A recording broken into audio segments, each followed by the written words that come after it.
What if I told you there was once a civilization so advanced, it vanished without a trace? A place of immense power, wisdom, and technology, swallowed by the sea in a single day and night. Was Atlantis real, or just a story? Stay with us, because what you're about to discover will change how you see history forever. Welcome to History Vault, your gateway to the hidden past. The story of Atlantis begins not with modern researchers or fantasy novels, but with one of the greatest minds in Western philosophy, Plato. Over 2,300 years ago, around 360 BCE, Plato wrote two dialogues, Timaeus and Critias, in which he detailed a powerful and advanced civilization that existed beyond the Pillars of Hercules, now believed to be the Strait of Gibraltar. According to Plato, Atlantis was a vast island nation larger than Libya and Asia combined. It was a mighty maritime power that conquered parts of Europe and Africa and boasted unparalleled wealth, architecture, and military prowess. The island, Plato claimed, vanished in a single day and night due to catastrophic earthquakes and floods, disappearing beneath the ocean waves. In Timaeus, the idea of Atlantis is introduced during a philosophical discussion between Socrates and other Athenian elites. The character Critias claims to have heard the story from his grandfather, who in turn got it from Solon, a famous Athenian lawmaker and traveler. Solon allegedly heard the tale during a visit to Egypt, where priests in the city of Sais told him about an ancient war between Athens and Atlantis, dating back 9,000 years before his time. This would place the existence of Atlantis around 11,000 years ago, a time well before any known civilization in human history. According to the Egyptian priests, Atlantis was destroyed not by enemy hands, but by natural disasters sent from the gods as punishment for the island's growing arrogance and moral decay. What makes Plato's account so compelling is not just the vividness of the tale, but the authority with which it's told. Plato, after all, was not a writer of fiction in the modern sense. His works were meant to express deep philosophical truths, usually in allegorical form. Some scholars believe the story of Atlantis was never meant to be taken literally, but instead served as a cautionary tale about the dangers of corruption, imperialism, and hubris. Atlantis, in this interpretation, represents a metaphor for any powerful society that collapses under the weight of its own pride. Yet others argue that Plato never intended the story to be fictional. He presents a narrative as a historical account handed down from real figures, and includes remarkably detailed descriptions of geography, culture, politics, and religion.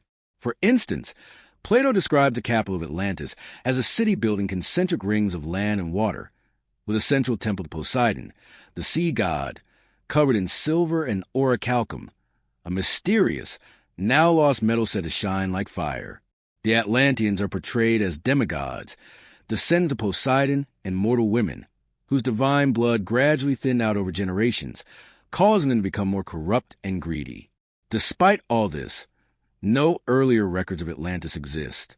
Plato is the sole source of the original tale, and no Egyptian inscriptions or Greek texts before mention anything similar. This absence has led many to treat Atlantis as a brilliant fabrication, Plato's philosophical utopia gone wrong. Still, the possibility that his story was based on older oral traditions or misunderstood historical events has kept the mystery alive for centuries. The story's link to ancient Egypt is particularly intriguing. If Solon did indeed hear about Atlantis from Egyptian priests, it suggests the myth may have deeper roots in North African or Near Eastern traditions.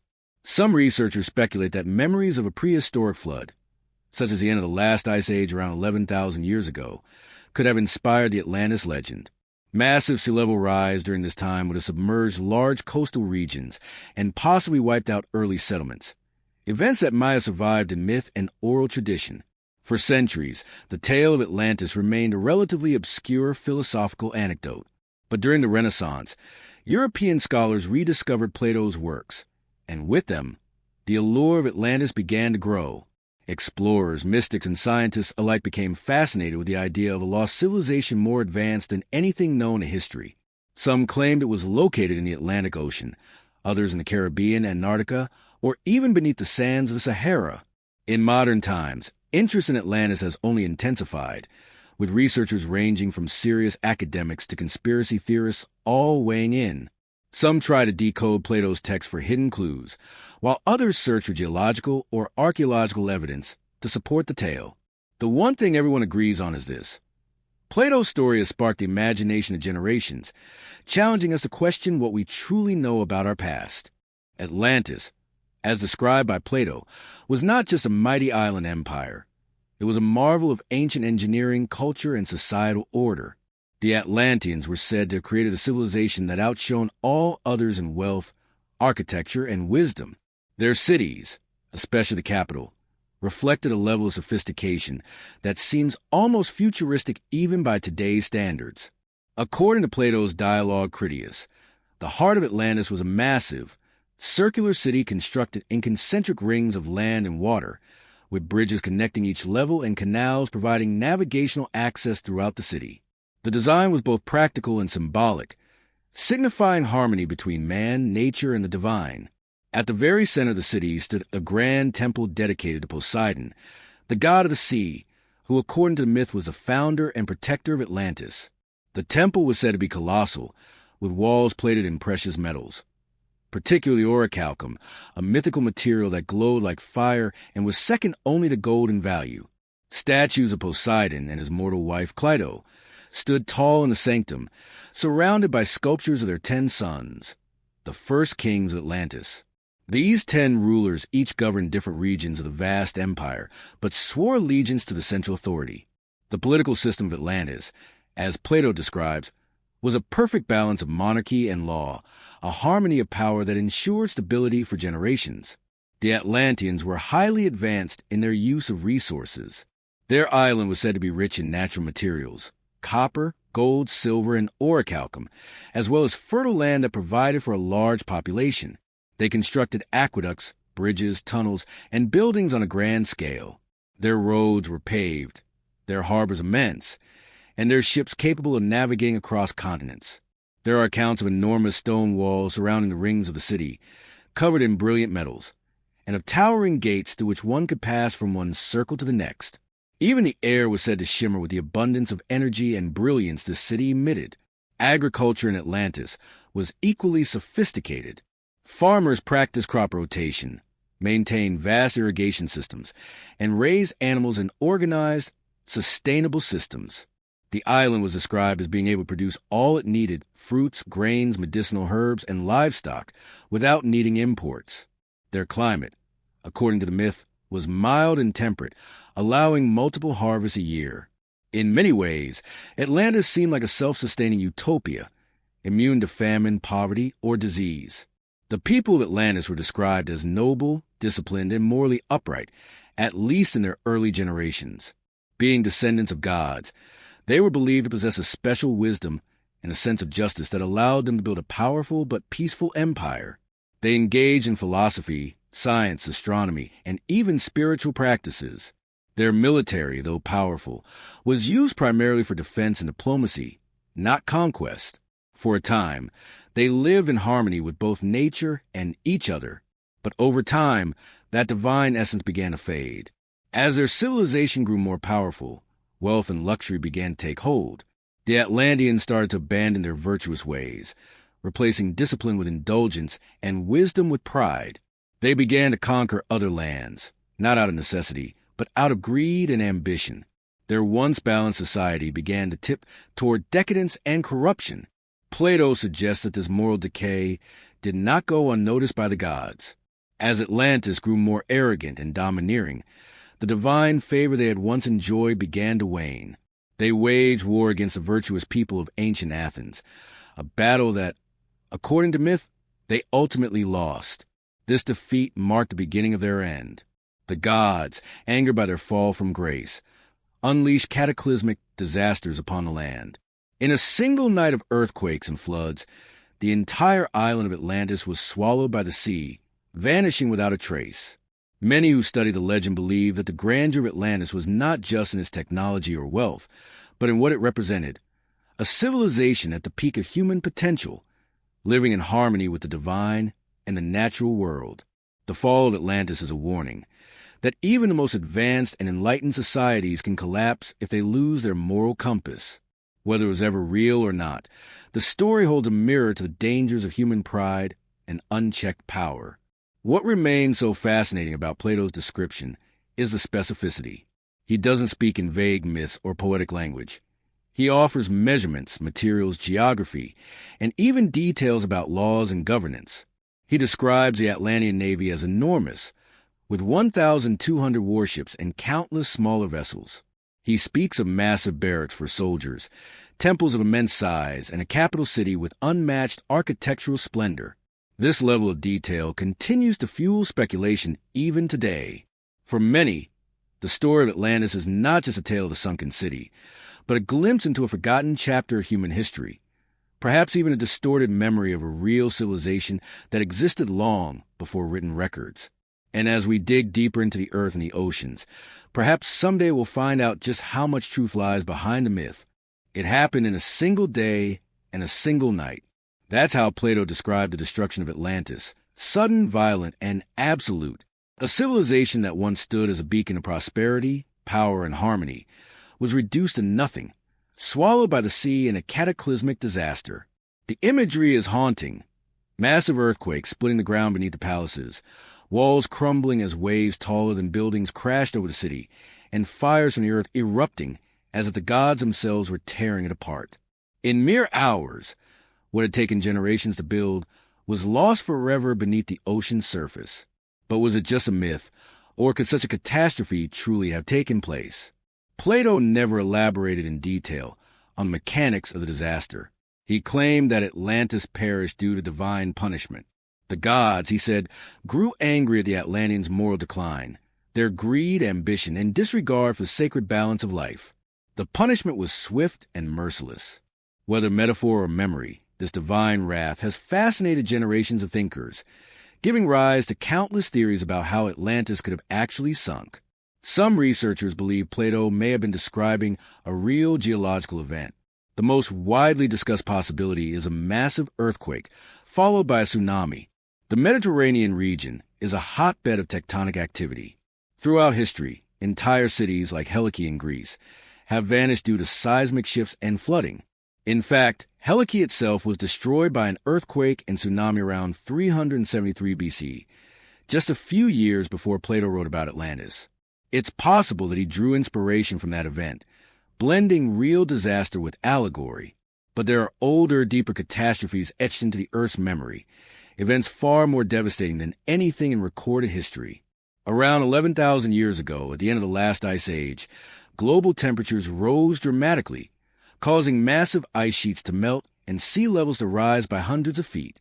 This period, known as the Younger Dryas, saw widespread flooding across the planet. What we now see as continental coastlines were once land where people may have lived, farmed, and built societies. Could Atlantis have been one of those forgotten civilizations, washed away by the sea during this ancient global flood? The concept of a sunken land destroyed by water isn't unique to Atlantis. Nearly every ancient culture on Earth has its own version of a great flood. The Sumerians spoke of a deluge in the Epic of Gilgamesh. The Bible describes Noah's flood. Hindu texts speak of Manu surviving a divine flood that cleansed the world. Native American and Aboriginal stories also recount oceans rising and swallowing entire lands. These myths, scattered across continents and separated by time, all echo the same fear: water's power to destroy everything. Could these collective memories point toward shared ancestral trauma, something humanity truly experienced in prehistory? If so, then the sinking of Atlantis may not be fiction, but a similar real event passed down through generations, distorted and reshaped until it became legend. Some scientists suggest that a comet impact or asteroid strike may have triggered such cataclysms.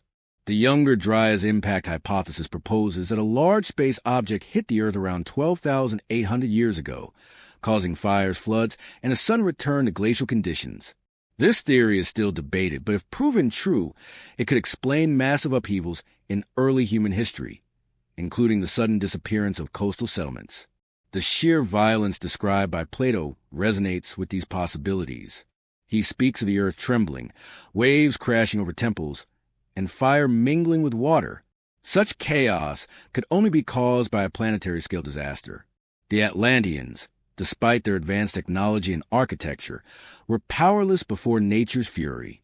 What's even more tragic is that, according to the story, no trace of Atlantis remained. The ocean floor buried the ruins so deeply that no sailor could find them, and no civilization could remember their exact location. The memory of Atlantis became like a ghost, whispered about, but never confirmed. This complete erasure is what has fueled centuries of obsession. The idea that such magnificence could be lost without a trace, hidden just beneath the waves, waiting to be discovered. For explorers, the ocean itself became the final vault, guarding Atlantis in silence. From the depths of the Atlantic Ocean to the Mediterranean and even the Caribbean, countless expeditions have tried to locate remnants of this ancient city. Sonar scans, satellite imagery, and underwater archaeology have all sought answers. Yet, the ocean keeps her secrets well. To some, this is proof that Atlantis never existed. To others, it's evidence of how fragile even the greatest human achievements can be. In an age of rising seas and environmental warnings, the story of Atlantis has gained a new kind of relevance. It stands as a chilling reminder that no matter how powerful, how advanced, or how wise society may seem, it is never invincible. Nature doesn't care about ambition, wealth, or power. It simply reclaims. In the end, the cataclysm of Atlantis is not just about what was lost, but what it represents. The fine line between brilliance and arrogance, between harmony and collapse. Whether real or symbolic, the sinking of Atlantis is one of history's most haunting warnings, and a reason its legend still refuses to die. For centuries, scholars, historians, mystics, and explorers have debated a single burning question. Was Atlantis a real place, or was it simply a symbolic creation of Plato's genius? The mystery lies at the heart of the legend, creating two powerful camps: those who see Atlantis as historical truth buried under layers of myth, and those who believe it was entirely philosophical, meant to warn future civilizations of their own fragility. The truth may lie somewhere in between, yet both sides present arguments so compelling that the story of Atlantis refuses to rest in either history or fiction. Plato was not a novelist or a poet. He was a philosopher, perhaps the greatest mind of his time.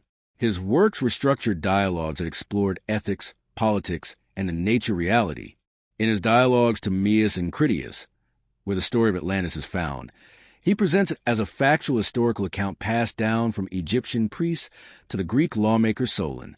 Plato gives dates, lineages, city structures, even military tactics. He doesn't introduce it as mythology, but as an account of real events. For this reason, many argue that he believed the story to be true, or at the very least, based on something that was. Yet even those who admire Plato's brilliance know he had a deep love for allegory. His famous allegory of the cave wasn't about literal people trapped in darkness, but symbolic exploration of ignorance and enlightenment. Could Atlantis, then, be another allegory, this time a grand warning about the fate of societies that lose their moral compass? In Plato's time, Athens was held up as a model city-state, democratic, rational, and disciplined. Atlantis, on the other hand, starts as an ideal society but quickly becomes greedy, imperialistic, and corrupt. Their fall comes not from weakness, but from arrogance. Many scholars interpret this as a political and moral lesson, a fictional contrast between virtuous Athens and a decadent Atlantis. In this view, Atlantis was never meant to be a real place, but a mirror for all powerful civilizations. It was Plato's way of saying, this is what happens when pride replaces wisdom. But then there are the details, so many of them so precise, so vivid, that they seem out of place in mere metaphor. Plato describes Atlantis as a naval superpower larger than Libya and Asia combined. He speaks of its concentric ring capital, its orichalcum-covered walls, its system of laws, temples, and even climate. Why include such specific geography and engineering unless there was something real behind it? Some researchers believe that Plato may have woven together bits of older oral traditions, historical memories, and actual events. The fact that he claimed the story came from Egypt adds weight to this theory. Egyptian records are known for their deep timelines and flood myths. If Solon did indeed hear of Atlantis during his visit, it's possible that what he was told was based on some real event. Perhaps a now-lost civilization destroyed by natural disaster during prehistoric times. Another intriguing angle comes from geology and archaeology. Some point to the island of Santorini, ancient Thera, as a candidate for the Atlantis myth. Around 1600 BCE, a massive volcanic eruption destroyed the Minoan settlement there, sending shock waves across the Aegean and wiping out coastal civilizations. The Minoans were advanced maritime and lived in beautiful, complex cities just like the Atlanteans. Could the memory of that eruption have inspired or informed Plato's story generations later? Still others believe Atlantis could have been somewhere else entirely. Spain, the Caribbean, even Antarctica. The diversity of these theories reflects not confusion, but the depth of the legend's grip on our collective imagination. Every corner of the earth, it seems, wants to be the lost home of Atlantis. And in that lies another clue. Atlantis is not just a story about a place. It's a story about us. Why do we want Atlantis to be real so badly? Perhaps because it reflects our greatest hopes and our deepest fears. We see in Atlantis the peak of human achievement. A civilization more advanced, more beautiful, more enlightened than anything we've known. But we also see its fall, a warning that even the greatest societies can crumble when they abandon their values. Whether Atlantis was a real place or a powerful symbol, its story endures because it speaks a universal truth. Civilizations rise, reach for greatness, and fall. Power tempts, pride corrupts, and nature reclaims. Plato may have known this better than anyone. If Atlantis was real, then its ruins lie buried beneath centuries of earth and water. If it was symbolic, then its ruins lie within every empire that has collapsed through history. In the end, perhaps the most powerful thing about Atlantis is that it doesn't need to be proven to be meaningful. Its mystery is its strength. It allows each generation to search, to dream, to warn, and to wonder. Maybe Atlantis was a real city swallowed by the sea. Maybe it was a warning carved in words. Or maybe it was both. Ever since Plato first described Atlantis over 2,000 years ago, the world has been gripped by a relentless obsession. Where exactly was it? If Atlantis truly existed, where did it lie before the waves consumed it?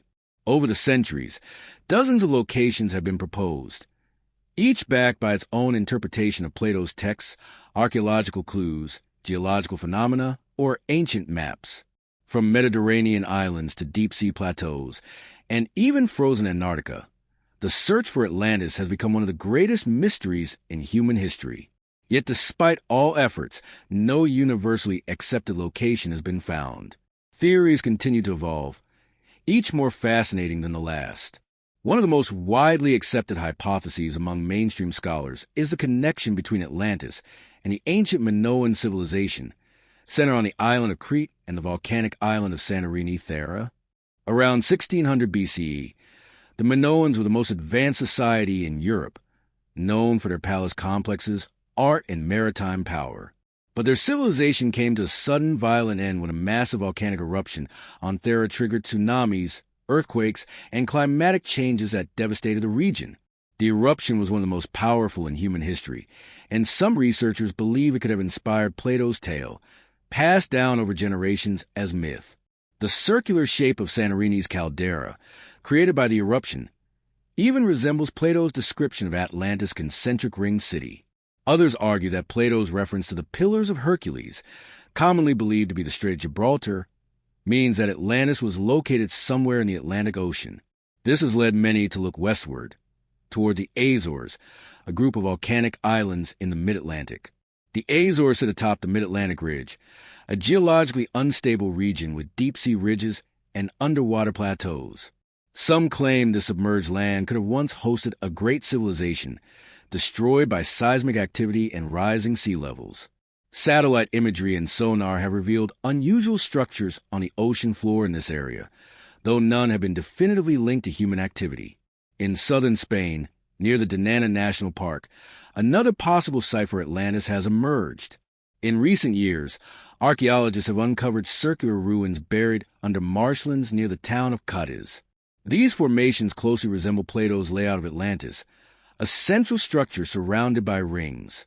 Some researchers believe a massive tsunami struck this region thousands of years ago, wiping out coastal settlements.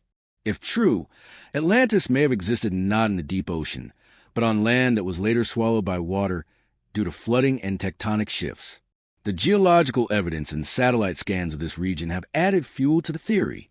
Then there are more speculative locations, ones that stretch beyond mainstream thought, but continue to captivate imaginations. Some theorists propose that Atlantis lies beneath Antarctica, pointing to the Piri Reis map, a 16th century chart that appears to depict the Antarctic coastline free of ice.